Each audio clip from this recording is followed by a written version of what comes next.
नमस्कार, आप देख रहे हैं राजनीति 24 न्यूज। आइए डालते हैं इस वक्त की बड़ी खबरों पर नजर।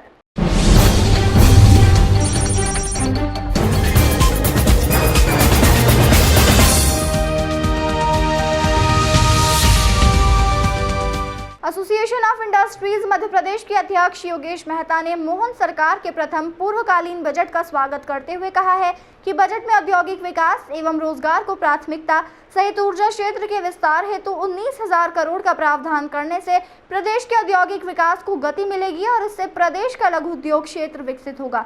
प्रदेश में नया निवेश आकृष्ट होगा जो प्रत्यक्ष एवं अप्रत्यक्ष रूप से रोजगार को बढ़ावा देगा। वहीं 4,120 करोड़ रुपए के रोजगार के लिए किए गए बजट प्रावधान से प्रदेश का रोजगार विकसित होगा। युवाओं के लिए नए मेडिकल कॉलेज एवं ITI की घोषणा से युवा वर्ग का कौशल विकास होगा। अध्यक्ष योगेश मेहता ने कहा कि राज्य सरकार के प्रस्तुत बजट में राजस्व वृद्धि की बढ़ोतरी, पूंजीगत निवेश को बढ़ावा, सड़क, सिंचाई, बिजली व्यवस्थाओं व सुविधाओं का विस्तार, गुणवत्तापूर्ण स्वास्थ्य सुविधाएं, कृषि, शिक्षा, अधोसंरचना, नगरीय एवं ग्रामीण विकास जैसे महत्वपूर्ण घटकों को बजट में प्राथमिकता देना ही इस दिशा में सरकार का भविष्य की कार्यशैली का मानस दृष्टिगोचर होता है, जो प्रदेश के सर्वांगीण विकास के लिए अनुकरणीय कदम है। उपाध्यक्ष दिलीप देव ने कहा कि उद्योग अब मैन पावर की कमी को देखते हुए भविष्य में अपग्रेडेशन की दिशा में आगे बढ़ रहे हैं। इसके लिए सरकार को सब्सिडी योजना लाना चाहिए, इससे कम से कम मैन पावर में अधिक से अधिक उत्पादन हो सके। इससे लेबर की समस्या का उद्योगों को समाधान मिलेगा। मानद सचिव तरुण व्यास ने कहा कि एसोसिएशन की कुछ मांगे जैसे प्राकृतिक गैस पर वेट की दर कम करना और इसे GST के दायरे में लाना, स्टाम्प ड्यूटी कम करना आदि मांगे इस बजट में अपूरित रही हैं। परंतु उद्योग जगत आशान्वित है कि मोहन सरकार आने वाले समय में उद्योगों की इन मांगों को भी पूर्ण करने का प्रयास करेगी। साथ ही कुछ पदार्थों को भी GST के दायरे में लाने की दिशा में कदम बढ़ाएगा। जनता के लिए जनता को समर्पित बजट से प्रदेश के विकास को नई दिशा मिलेगी, इसका हम स्वागत करते हैं। एसोसिएशन के कार्यकारिणी सदस्य JP नागपाल, जतिन शादीजा आदि ने बजट का स्वागत कर मोहन सरकार के पहले बजट को सराहा है और वित्त मंत्री का आभार व्यक्त किया। देखिए, रोजगार के लिए सरकार ने जो बजट की जो एक ग्रोथ है 16 से 18%, उससे बढ़कर लगभग 25 से 30% बजट रोजगार के लिए बढ़ाया है। इसमें जो निवेश प्रोत्साहन विभाग है, जो बड़े उद्योगों के लिए, जहां पिछली बार 2,000 करोड़ का प्रावधान था, इस बार 2,800 करोड़ रुपए का प्रावधान किया गया है। सूक्ष्म लघु मध्यम उद्यम मंत्रालय में जहां पहले 879 करोड़ रुपए का प्रावधान था, वो इस बार 1,218 करोड़ रुपए का प्रावधान है। इसी प्रकार कुटीर उद्योग, जो ग्राम उद्योग है, उनके लिए भी लगभग 25 से 30% की वृद्धि की गई है। तो अगर उद्योगों को लेकर देखा जाए तो एक बहुत अच्छा बजट दिया है, बशर्ते है कि बस ये जो पैसा है ये समय पर उपलब्ध हो और समय पर इसका खर्च हो जाए, अन्य किसी मद में, अन्य किसी योजना में ये पैसा ना जाए। इस बात की चिंता उद्योगों को रहती है। इनका जो उद्योग लगाते हैं, सब्सिडी की जो पैसा होता है वह समय पर उनको प्राप्त हो जाए। इसके अतिरिक्त जो अधोसंरचना विकास के लिए जो बजट प्रावधान किए हैं 1 लाख करोड़ के आसपास है, 65,000 करोड़ है, और बल्कि नगरीय विभाग, ग्रामीण विकास विभाग, इन सब का बजट मिला के 1 लाख करोड़ से ऊपर अधोसंरचना विकास में खर्च होगा। और जब भी अधोसंरचना में खर्च होता है तो उद्योगों का पहिया तेज़ गति से बढ़ता है, तेज़ गति से चलता है। हम सरकार से यही अपील करेंगे कि ये 1 लाख करोड़ मध्य प्रदेश के उद्योगों से आप खरीद करें और मध्य प्रदेश के उद्योगों से काम कराएं, तो यहाँ के स्थानीय लोगों को रोजगार मिलेगा, आय बढ़ेगी उनकी, और मध्य प्रदेश की GDP में और जो हमारा 1 से 2% कंट्रीब्यूशन अतिरिक्त होगा अगर ये पैसा यहीं के उद्योगों पर खर्च होता है। तो बजट में रोजगार वृद्धि की भी बात की गई है, उसको लेकर उद्योग संगठन देखिए, जब भी कोई सरकार योजना उद्योगों को बढ़ावा देने के लिए लगाती है और जब उद्योग आते हैं तो निश्चित तौर पर उद्योग रोजगार भी लेकर आते हैं। तो मैं समझता हूं कि अगर उद्योग लगेंगे तो रोजगार निश्चित तौर पर आएगा, और जो एक बड़ा उद्योग लगता है तो उसके साथ 100 छोटे उद्योग भी साथ साथ में लगते हैं। हम पीथमपुर को देखें, अगर वहाँ बड़े उद्योग है तो उनको सपोर्ट करने वाले सारे छोटे उद्योग पोलो ग्राउंड, सांवेर रोड, किला मैदान, पालदा में। ऐसा अगर BHEL भोपाल में है तो गोविंदपुरा उनको पूरा सपोर्ट करने वाले इंडस्ट्रीज़ है। तो बड़े उद्योग, छोटे उद्योग एक साथ में चलने वाली एक प्रक्रिया है।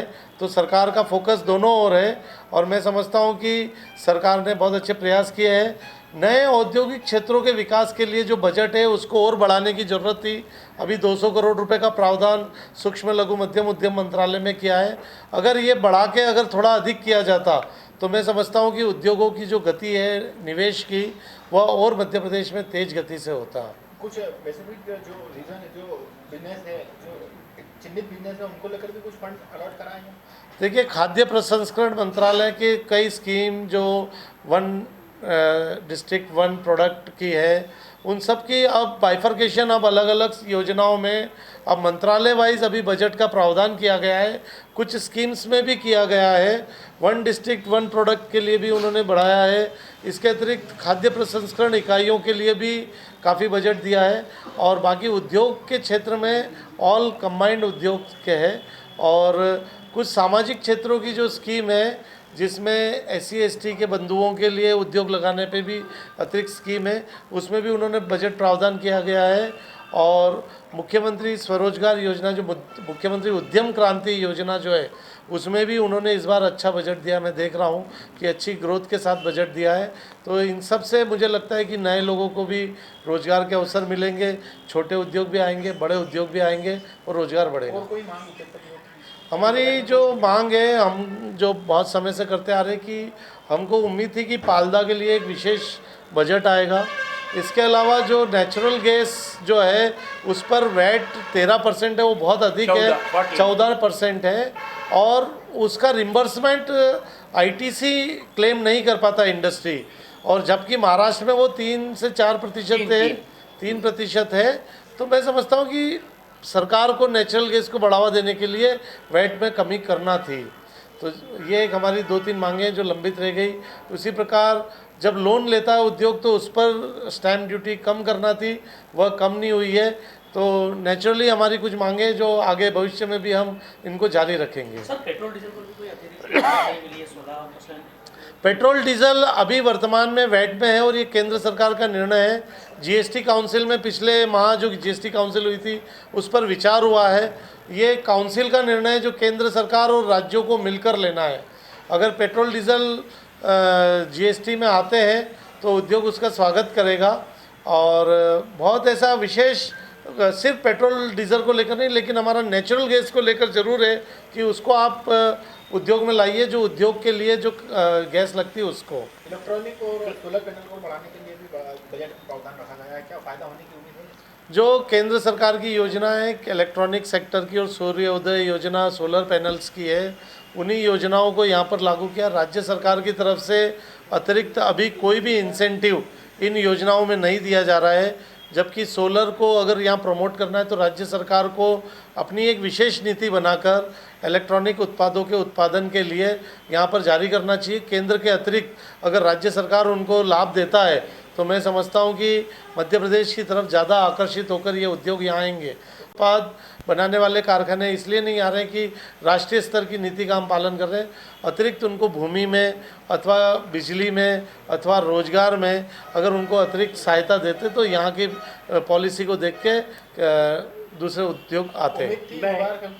उम्मीद थी आप लोगों को कि इस बार बजट में ये प्रावधान आ जाएंगे? हम लोगों ने काफ़ी उम्मीदें की थी, हमने काफ़ी सजेशंस हम लोगों के द्वारा भेजे गए थे कि राज्य सरकार हमारी इन बातों पर ध्यान दे, और बैंकों पर सख्ती करने की बहुत ज़रूरत है, बैंकों पर कड़ाई करने की। अभी जो नेशनलाइज बैंक है, छोटे बैंक है, प्राइवेट बैंक है, वह भी साहूकारी वाले पैटर्न पर आगे बढ़ रहे हैं। हमने केंद्र सरकार के बजट में भी ये मांग की है कि बैंकों को आप रेगुलेट कीजिए, वो साहूकार न बने बल्कि वित्त सेवा प्रदाता के रूप में काम करें। उनकी भावनाओं को बदलने की ज़रूरत है कि वो वित्त सेवा प्रदाता न बन के वो साहूकार के मॉडल में बैंक हमारी आ चुकी है, जो बहुत जब लोन डिफ़ॉल्ट होता है तो अनेकों प्रकार के पेनल्टीज़ इतने अधिरोपण किए जाते हैं कि उद्योग का चलता हुआ उद्योग बंद हो जाता है।